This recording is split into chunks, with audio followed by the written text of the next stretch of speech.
시작. 여호와의 말씀이 또 내게 임하니라. 이르시되 예레미야야 네가 무엇을 보느냐 하시매 내가 대답하되 내가 살구나무 가지를 보나이다.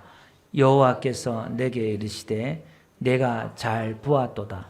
이는 내가 내 말을 지켜 그대로 이루려 함이니라 하시니라. 아멘. 우리 앞뒤 인사할까요? 잘 오셨습니다. 반갑습니다.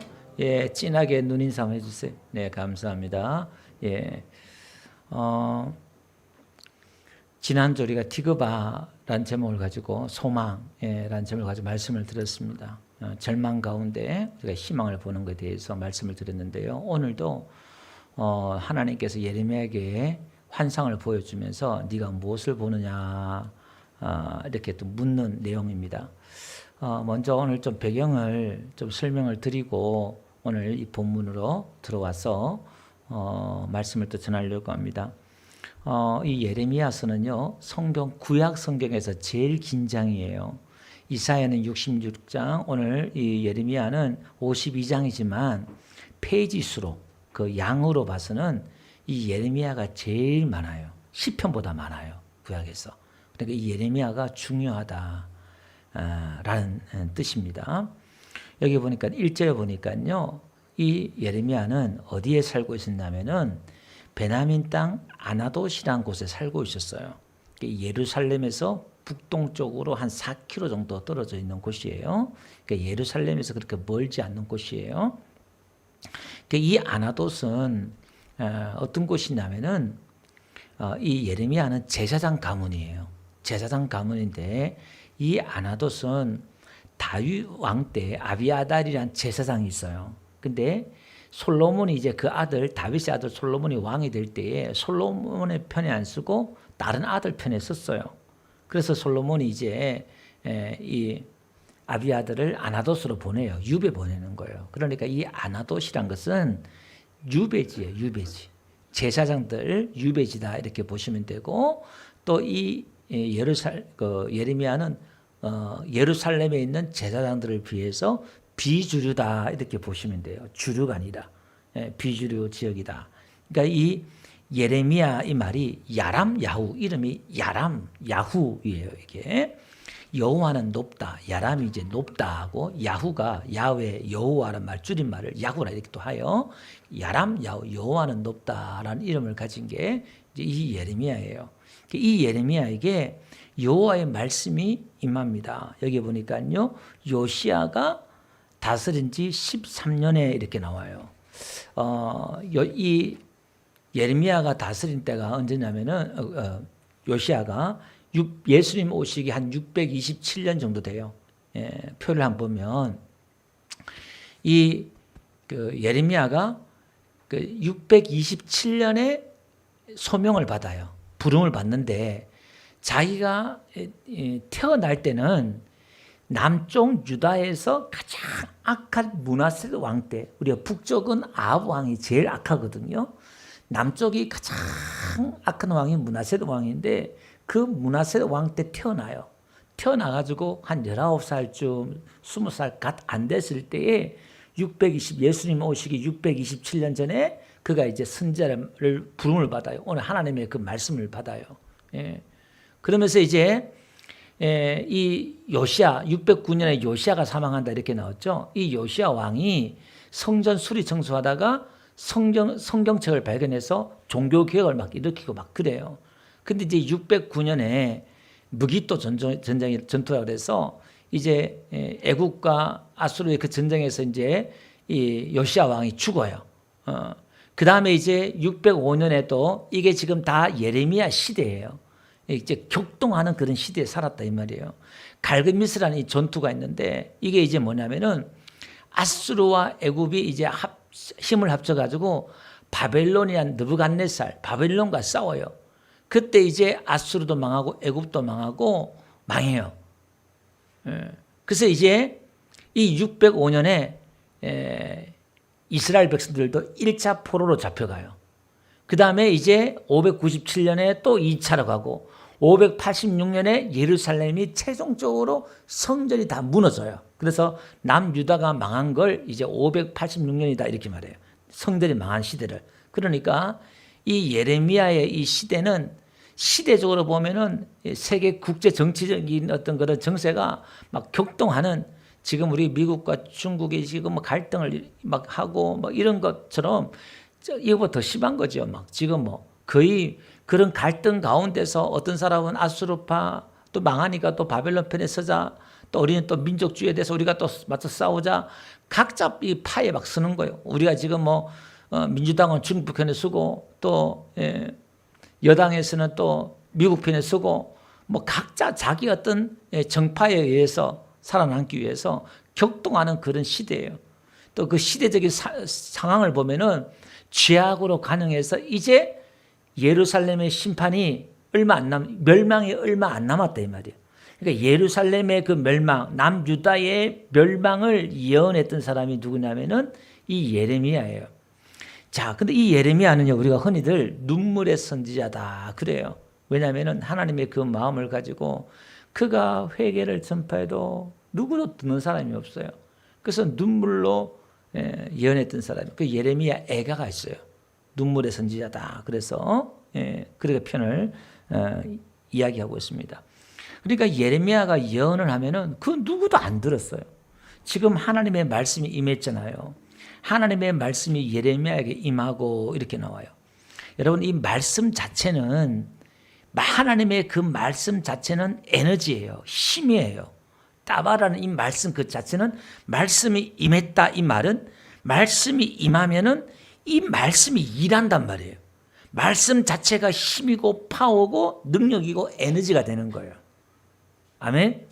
그래서 오늘 우리가 하나님의 말씀을 듣는다, 하나님의 말씀을 아멘하고 하나님의 말씀을 먹는다, 이 말은 여러분 성경을 우리가 봐야 되는 이유가, 하나님의 말씀을 들어야 될 이유가, 그 말씀이 내 눈에 보이고 들려지면 그 말씀이 내 안에서 일하기 시작해요.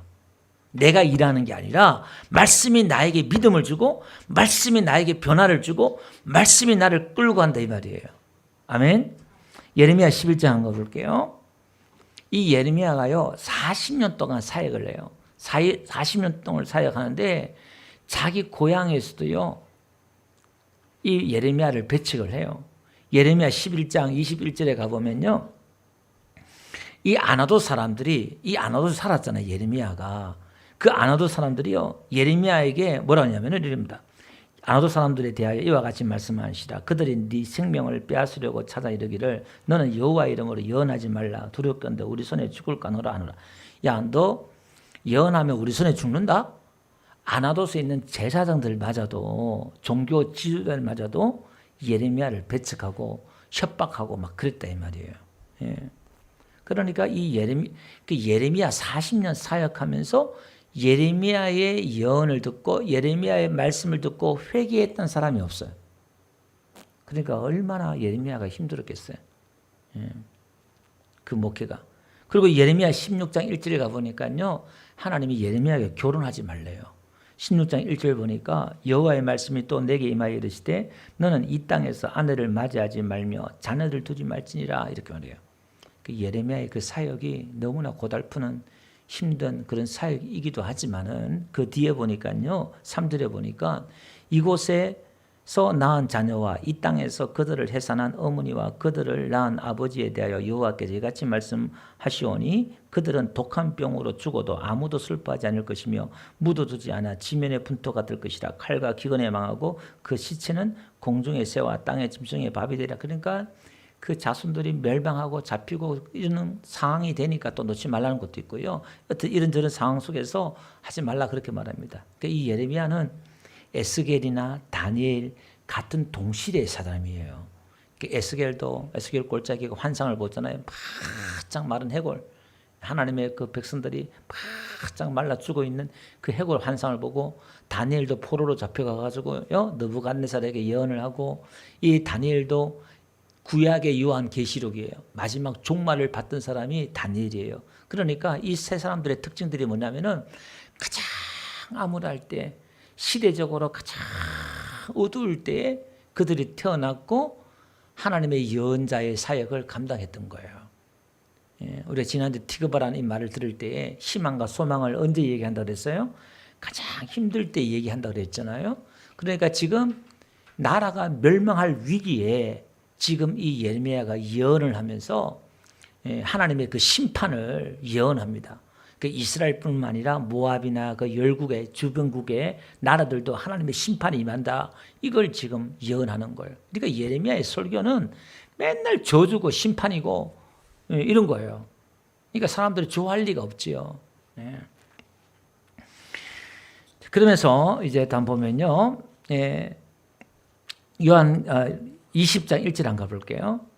오늘 하나님의 말씀이 이제 예레미야에게 이렇게 임하는데 예레미야가 뭐라고 말하냐면 이렇게 말합니다. 그 앞에 오늘 20장 보기 전에 오늘 거기 보니까요. 뭐냐면은 6절 보니까 내가 슬프도소 이르되 내가 슬프도소이다 이렇게 말하죠. 그죠? 이제 하나님의 예레미야를 부를 때 많고 많은 사람들 중에서 자기를 부른 거에 대해서 예레미야가 이제 자기가 고백하는 게 뭐냐면은 슬프도소이다. 6절에 이 말하는 게 히브리 원어로 이렇게 나와요. 아흐 이렇게 나와요. 우리 한글로 말하면은 오 탄식하는 거 있죠. 어떡하지? 애들 말로 말하면 헐 그러는 거예요. 황당해가지고 헉 그러는 거 헉. 하나님 자기의 부르고 하나님 부름에 그 있어서 하나님 이렇게 말해요. 뭐라고 하냐면은 내가 너를 모태에 짓기 전에 내가 너를 알았다. 5절에 그렇게 말하죠. 그 다음에 배에서 나오기 전에 너를 성별했다. 이렇게 말하고 있고 또 여러 날의 선자를 세웠다. 이렇게 말해요. 그러니까 예레미야가 태어나기 전에 하나님이 이미 정했다 이 말이에요. 예레미야가 자기가 자원한 게 아니라 순종해서 선자된 게 아니라 하나님이 그 암울한 시대에 하나님의 사람을 세워야 되겠다 싶어서 예레미야를 작정하고 이렇게 태어나기 전에 하나님이 했다 이 말이에요. 그 이야기를 딱 들어오니까 야, 나 같은 게 뭔데요? 이러는 거예요. 탄식하는 거예요 지금. 나는 아이라 이게 나는 소년입니다. 이런 말이에요. 그러니까 이제 10대예요 10대 이제. 그렇게 말하는 거예요. 그러니까 이게 자기는 막중한 그 사명을 열방 가운데 하나님이 그걸 쓰신다 그러니까 얼마나 부담이 되겠어요. 그러니까 이제 너는 두려워하지 말라. 내가 너에게 말을 줄 테니까 누구에게 보내든 너는 가서 내가 말하는 것만 말해라. 명령하는 것만 말해라. 그렇게 말을 하는 거예요. 예레미야가 그렇게 이제 말씀을 받습니다. 그렇게 말씀을 받는데요. 20장 가보니까요. 한번 보세요. 20장 1절에도 한번 보니까요. 인멜의 아들 제사장 바오홀은 여호와의 성전의 총감독이라. 그가 예레미야의 이 일 예언함을 들은지라. 이에 바스홀이 선지자 예레미야를 때리고 여호와의 성전에 있는 베냐민 문 위층에 목에 씌우는 나무 고랑으로 채워두었더니 다음 날 바스홀이 예레미야를 목에 씌우는 나무 고랑에 풀어주며 그러니까 우리식으로 말하면 총회장급 되는 거예요. 성전의 모든 총 감독하시는 그런 제사장이 예레미야를 때리고 목에다가 나무 그것 같은 걸 덮어 씌워가지고 막 그러는 거예요. 그걸 또 풀어줬어요. 풀어주니까 또 예레미야 또 돌아서서 또 예언하는 거예요. 여호와께서 네 이름을 바솔이라 아니하시고 마골 및 사비비라 하시니라. 여호와께서 이와 같이 말씀하시되 보라 내가 너와 내 모든 친구에게 두려움이 되게 하리니 그들이 그들의 원수들의 칼에 엎드려질 것이요 네 눈은 그것을 볼 것이며 내가 온 유다를 바벨론 왕의 손에 넘기리니 그가 그들을 사로잡아 바벨론으로 옮겨 칼로 죽이리라. 내가 또 이 성읍의 모든 부와 그 모든 소득과 그 모든 기증품과 유다 왕들의 모든 보물을 그 원수의 손에 넘기리니 그들이 그것을 탈취하여 바벨론으로 가져가리라. 바소라 너와 내 집에 사는 모든 사람이 포로로 되어 옮겨지리니 네가 바벨론에 이르러 거기서 죽어 거기에 묻힐 것이라. 너와 너의 거짓 예언을 들은 내 모든 친구도 그와 같으니라 하셨느니라. 그러니까 그 종교 지도자라고 할 수 있는 총책임자도요. 지금 거짓 예언을 하고 다른 사람도 거짓 예언을 하고 막 그러는데 또 풀어주니까 돌아서 또 심판을 이해하고 막 저주를 퍼부으니까 이 예레미야가 인기가 있겠어요 없겠어요? 인기가 있을 리가 없겠죠. 또 왕들한테 선지자 예언을 하니까 또 감옥에 지어 넣어버리고 이 예레미야는 평생 그 사역을 하는 거예요. 예레미야 2장 8절 한번 가볼게요. 2장 8절 종교적으로 얼마나 그 시대가 타락했는가 한번 보면요. 제사장들은 여호와께서 어디 계시냐 말하지 아니하였으며 율법을 다루는 자들은 나를 알지 못하며 관리들도 나에게 반역하며 선지자들은 바알의 이름으로 예언하고 미혹한 것을 따른다. 이게 뭐냐면은 제사장은 여호와께서 어디 계시냐, 하나님의 그 임재나 하나님을 찾지도 않고요, 율법을 다루는 서기관들이나 이런 사람들은요 하나님을 알지도 못하는 거예요. 성경은 열심히 뺏겨 적고 성경은 보관하고 관리를 하는데 하나님 대해서도 관심도 없는 거예요. 또 관리들은요, 정치적인 관리들은요 반역을 하고, 선지자들은 바알의 이름으로 예언한다. 이 말은, 이 바알은요 풍요의 신, 다산의 신 이런 거예요. 복을 이야기하고 좋은 것만 얘기하고 막 그러는 거예요. 6장 13절 한번 볼게요. 이는 그들이 가장 작은 자로부터 큰 자까지 다 탐욕을 부리며 선지자로부터 제사장까지 다 거짓을 행함이라. 이게 지금 뭐냐면 그 시대가 가장 암울하고 어둡고 하나님의 심판의 멸망이 왔다 그러잖아요. 이게 시발집이 어디냐면은 교회예요. 성전에서 제사장들이 하나님의 그 말씀을 제대로 해석하고 가르치고 하나님을 섬기도록 가르쳐야 되는데 그딴 거 관심 없었다 이 말이에요. 세상의 풍조에 끌려서 그냥 잘 먹고 잘 사는 게 좋은 거라고 막 갔다 이 말이에요.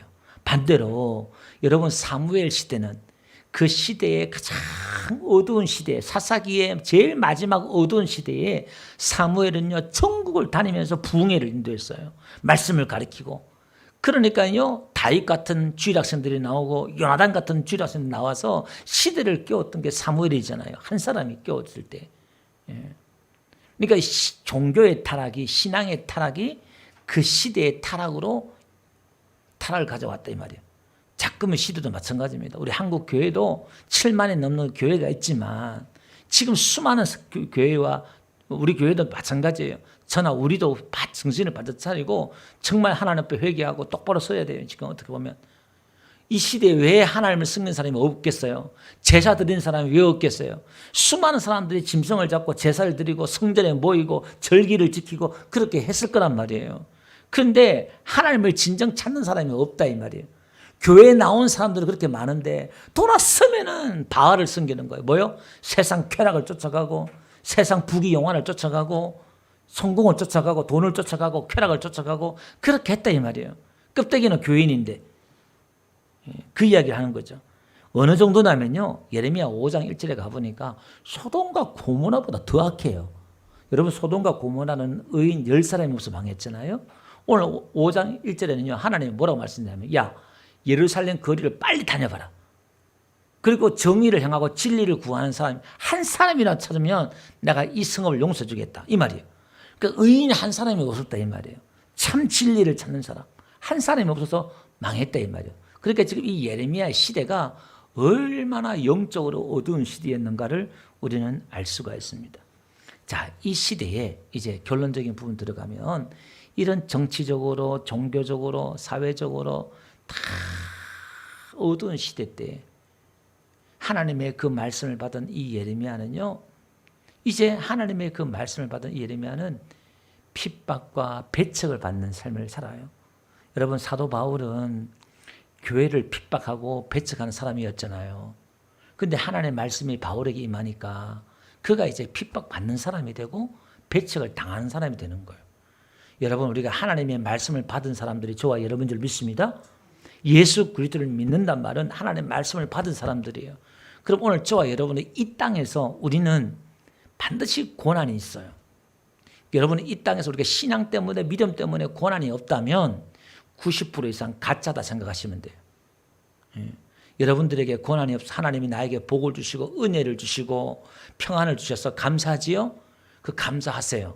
그저 한 발짝 더 나가서 여러분 스스로 그 고난의 길을 가셔야 돼요. 하나님이 고난을 준 것도 있지만 하나님 우리에게 복을 주셔서 모든 만사가 형통하고 평안하고 고난이 없는 사람이 오늘 이 설교를 듣는 사람 중에 있을 수 있어요. 영상으로도 마찬가지 이 설교 듣는 사람 중에 있을 수 있어요. 그럼 그 사람은 한 가지 지금 책임을 회피하고 있어요. 왜냐하면 예수님의 그 십자가를 져야 돼요. 교회를 통해서 주는 십자가라든지 하나님도 주의 종을 통해 주는 십자가라든지 어떤 십자가든 여러분이 십자가를 지면은 거기는 반드시 고난이 따른다 이 말이에요. 아예 그냥 교회만 딸랑딸랑 왔다 갔다 하면 뭐 고난 받을 게 뭐가 있어요. 교회 나오면 복 준다 그러고 하나님 지켜주신다 그러고 은혜 준다 그러니까 더 감사하지. 그게 뭐 고난이에요. 전혀 믿음 없는 사람 같으면 주일날 예배 한번 나오면 그 고난일 수도 있어요. 예.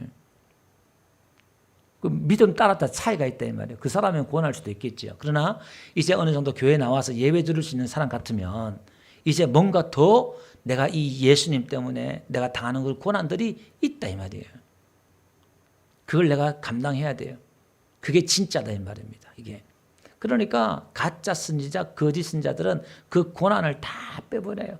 뭐 평안하다 그러고 딱 그럽니다. 예. 백성들은 또 어떻게 타락하는가 보면요. 이 백성들 이렇게 타락했어요. 한번 볼게요. 하나 더 이야기로 넘어가면 2장 11절 한번 가볼게요. 어느 나라가 그들의 신들을 신 아닌 것과 바꾼 일이 있느냐. 그러나 나의 백성은 그의 영광을 무익한 것과 바꾸었다. 그러니까 이스라엘 백성들도 하나님의 그 영광을 무익한 것, 풍요와 다산의 신을 이런 것을 바꿨다 이 말이에요. 바알은 다산의 신이잖아요. 그러니까 거기에 바알의 성전에는 남창과 여창이 있어가지고 성교를 하면은 아세라 신 여신과 바알과 남신이 흥분해가지고 하나님 비를 내려주고 복을 주고 뭐 이런 것들이 있었다 이 말이에요. 그러니까 2장 35절 가보니까요. 또 이렇게 말해요. 3장 2절 가보니까요. 네 눈을 들어 헐벗은 산을 보라. 네가 행음하지 않은 곳이 어디느냐. 이게 우상 숭배하는 거예요.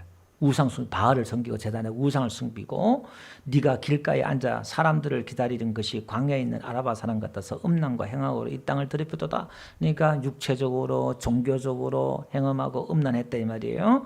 2장 35절에도요. 그러나 너는 말하기를 나는 무죄하니 이렇게 나와요. 자기는 죄가 없다는 거예요. 여러분 우리가 이 복음에는 우리가 깨달을 게 뭐냐면은 죄의 형벌이 얼마나 무서운가를 알아야 되고 나 이렇다면 지옥 가겠다. 그런 두려움들이 있어야 돼요. 그걸 알고 우리가 복음을 알 때에 감사가 나오고 은혜를 안다 이 말이에요. 은혜라는 것은 하나님이 얼마나 무서운 분인가를 하나님이 얼마나 죄를 미워하는 걸 알아야 은혜라는 걸 깨닫는다 이 말이에요. 그래서 그 구약을 우리에게 보여주는 이유가 있다 이 말이에요. 근데 이들은 죄를 짓고도 괜찮아 나는 죄 무죄하니까 뭐 죄가 없다 이렇게 생각한다 이 말이에요. 그래서 우리는 우리 자신의 죄를 보는 걸 넘어서 죄의 뿌리를 봐야 돼요. 그 죄의 뿌리는 단수예요. 하나예요. 그 다윗도 자기가 죄인인 걸 깨닫다가 우리 안에 바사바 사건을 통해서 그 뿌리를 못 봤어요. 근데 나단 선지자의 질책을 하나님의 말씀을 듣고 죄의 뿌리를 보는 거야. 내가 죄 중에 태어났구나. 자기의 죄의 뿌리를 안다 이 말이야. 나는 나에게 선이 나오는 게 없구나. 바울도 열심히 막 죄 안 지으려고 노력하다가 뭘 봤어요? 죄의 뿌리를 본 거예요. 그게 이제 7장 로마서 7장의 마지막에 나오는 거예요. 이 공간 이 사망의 몸에서 누가 나를 구원하랴. 그래서 자기가 포기한 나라는 이 존재는 이게 안 되는 존재구나. 뿌리를 안 거예요. 이게 나는 원래 이렇게 죄 지을 수밖에 없는 존재구나. 이걸 안 거예요. 그래서 어떻게 해요? 하나님 긍휼을 구하고 은혜를 구하면 하나님 나 살려주세요. 하나님 은혜로 붙잡아 주세요. 그걸 붙잡잖아요.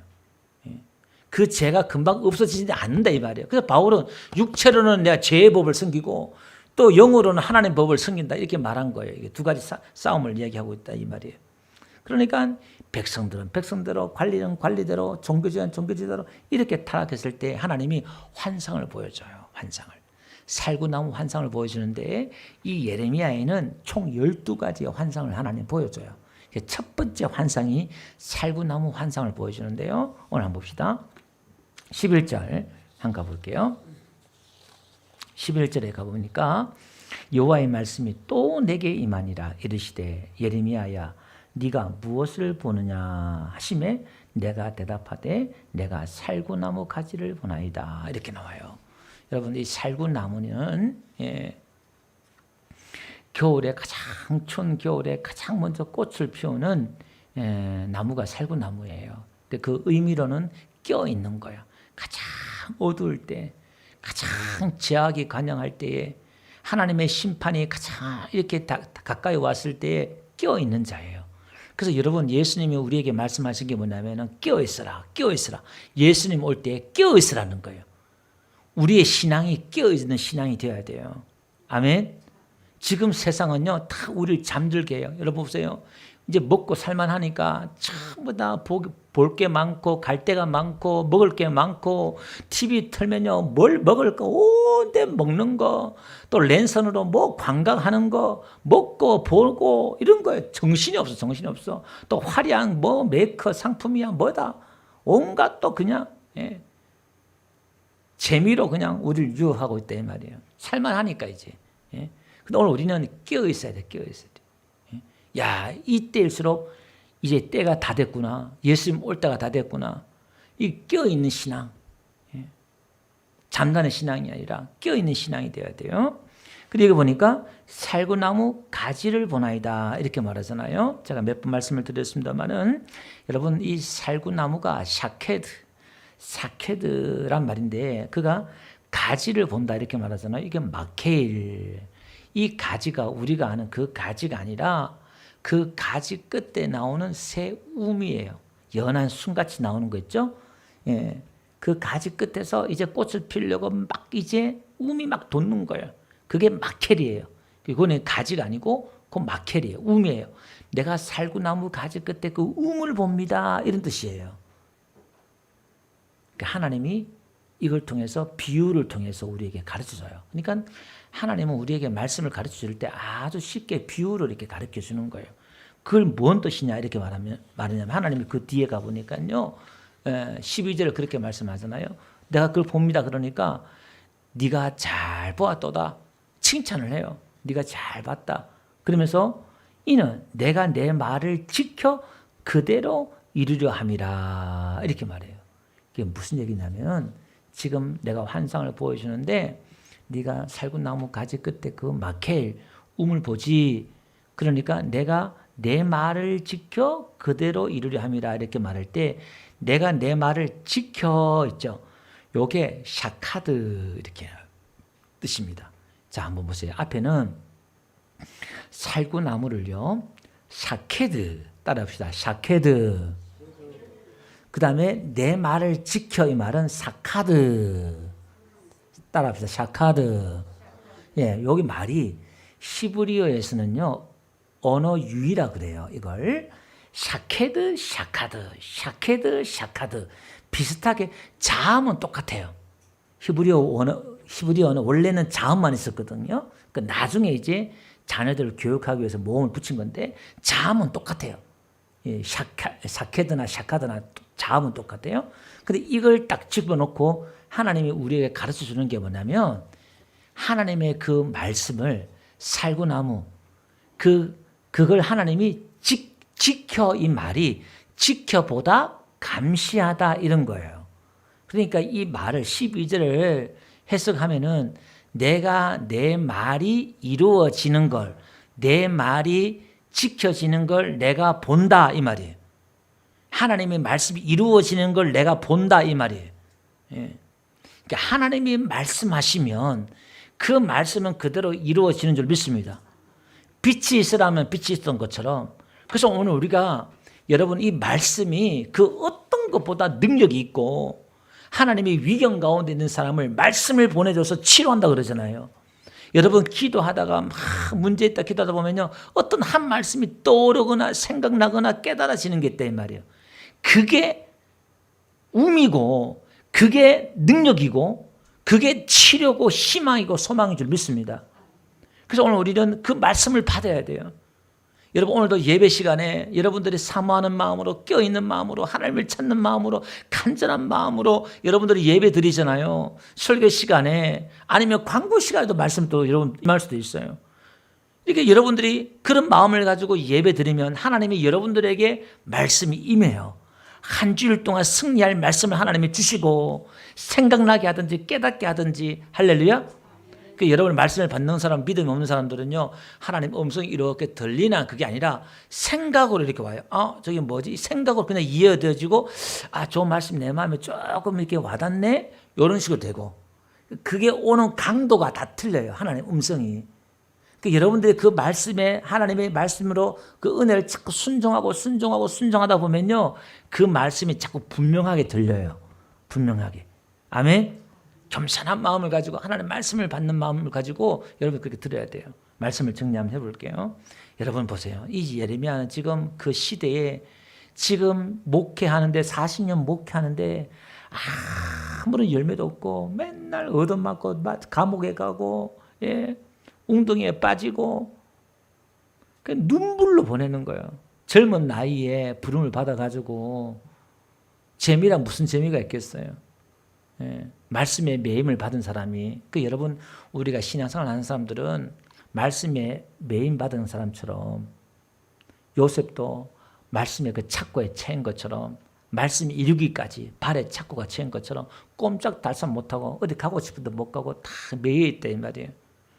하나님이 교회를 통해서 여러분을 묶어두든지 말씀을 통해서 신앙 때문에 묶어두든지 그게 나에게 고난이지만 그게 복인 줄 믿습니다.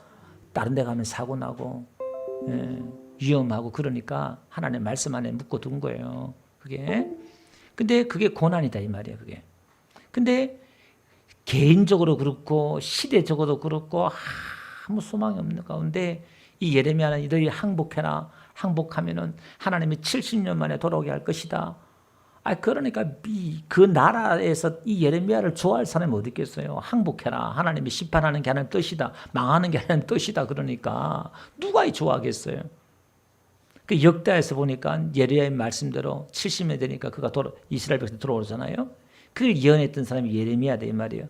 그 가장 어두운 시대 이제 끝났다. 이 나라는 멸망했다. 그러면 끝난 거잖아요. 이스라엘 나라는. 하나님의 역사가 끝난 거잖아요.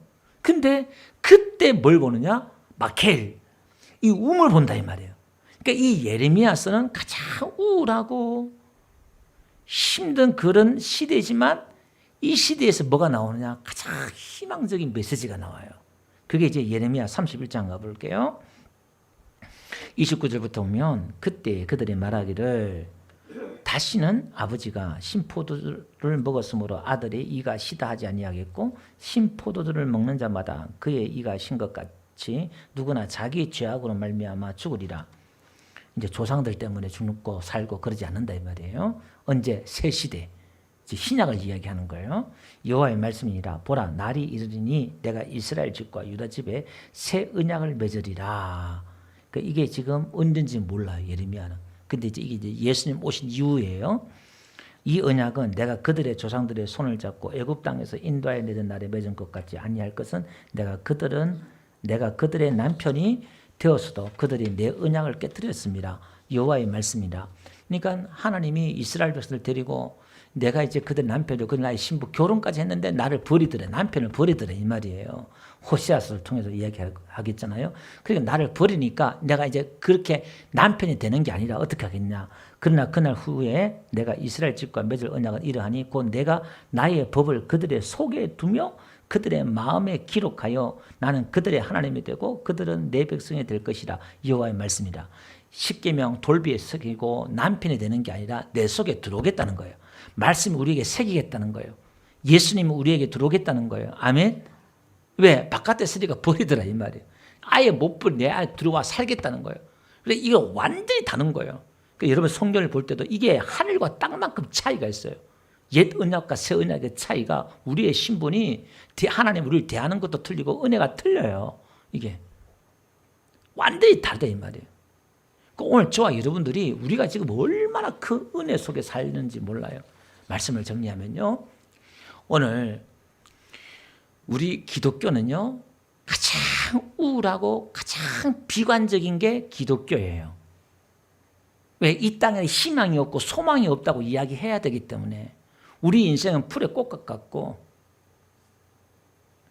잠시 보이다 없어진 안개와 같은 그런 허물을 이야기하고 헛됨을 이야기해야 되는 게 우리 기독교예요. 헛되고 헛되니 모든 것이 해 아래 있는 것이 모든 것이 헛되다는 것처럼 우리는 이렇게 허무주의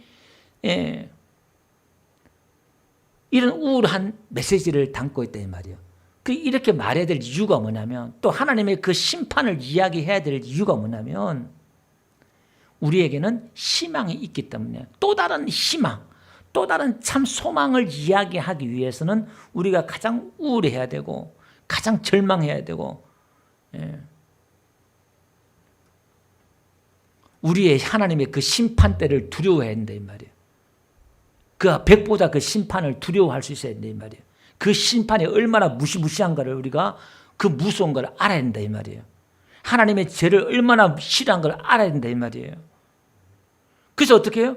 그 심판대에서 하나님이 예수님 우리의 변호사가 되어주셔서 우리를 변호해주고 거기서 지옥으로 가는 게 아니라 우리가 천국으로 간다는 거잖아요. 복음이. 그러니까 우리가 감사로 껴있는 거예요. 이 은혜를 감사로 껴서 어떻게 해요?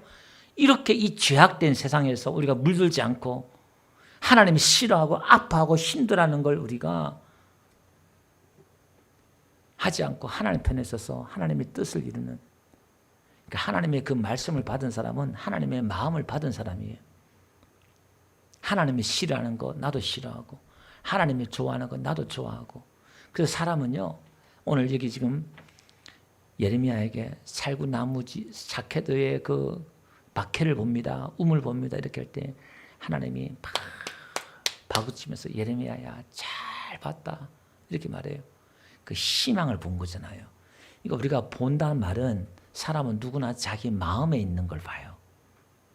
여러분 마켓 상점에 가면 유치원생 아들을 데리고 가면은 뭘 볼까요? 예, 이마트에 가면은 유치원 다니는 손녀나 예, 자녀를 데리고 가면은 걔들은 장난감밖에 안 봐요. 자기 마음에 있는 거 봐. 그죠? 다. 사람은 그래요. 내 마음에 있는 걸 봐요. 우리 교회 와도요, 어떤 분은 우리 목사님들 몇 분 또 오셨는데 교회가 어떻게 이렇게 아름답고 이쁘냐고 조목조목 구석구석 이쁘게 예쁘냐고 막 감탄하신 분이 있어요. 그 어떤 성도님이 왔는데 자기 충격받았대. 교회가 왜 이렇게 작냐고. 또 이렇게 도로가 양쪽에 돌로서 삐뚤하게 지었잖아요. 바깥에는 큰데 너무 충격받았대. 그래서 제가 속으로 그렇게 생각했죠. 말씀을 준비하면서 딱, 그 사람 마음을 알겠더라고요. 저 사람 우리 교회를 경쟁 상대로 그렇게 좋아하지 않는구나. 뭔가 잔뜩 기대하고 봐서 그런지. 그러니까 교회를 사랑하고 저를 사랑하는 사람은 이쁘다 그러는데 뭔가 조금 시기하는 질투나 이런 보는 사람들 오면은 막 이렇게 교회가 뭐 그러냐고 충격받다며 또 이렇게 하고. 사람 마음을 알겠더라고 보니까 이렇게요.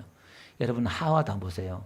선악과를 바라볼 때 하나님이 그걸 따먹지 말라고 했을 때는 그걸 통해서 하나님 살아계시지. 하나님 이거 다 주인이지. 야, 그렇지. 저거만 안 먹으면 다 편안하지. 그러다가 마음에 미혹이 싹 들어오니까요.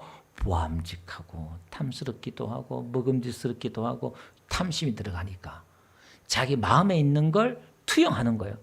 선악과는 똑같은 선악과예요. 그 나무가 뭐 달라서 색깔이 바뀌었을까? 아니요. 똑같았어요. 마음이 바뀌는 거 그런 거예요. 여러분 목사도 교회도 똑같아요. 근데 내 마음이 시험 들면요 달라 보인단 말이에요. 내 마음에 있는 걸 보는 거예요. 사람들이. 네가 뭘 보느냐 이 말이에요. 여러분 그 절망적인 가운데에서도 예레미야는 소망을 본 줄 믿습니다. 그 소망을 가지고 하나님의 심판을 외쳤던 게 예레미야예요. 오늘 저와 여러분 우리 기독교인들은요, 우리는 지금 기후 이상이다, 지구가 어렵고 힘들고 사회가 어렵다지만은 우리는요 기도하는 가운데 눈을 들어 하나님을 바라보면서 그 하나님을 근거한 지난주 말씀처럼 소망이 있기 때문에 우리가요 외칠 수가 있는 거예요. 낙심하지 않을 수 있는 거예요.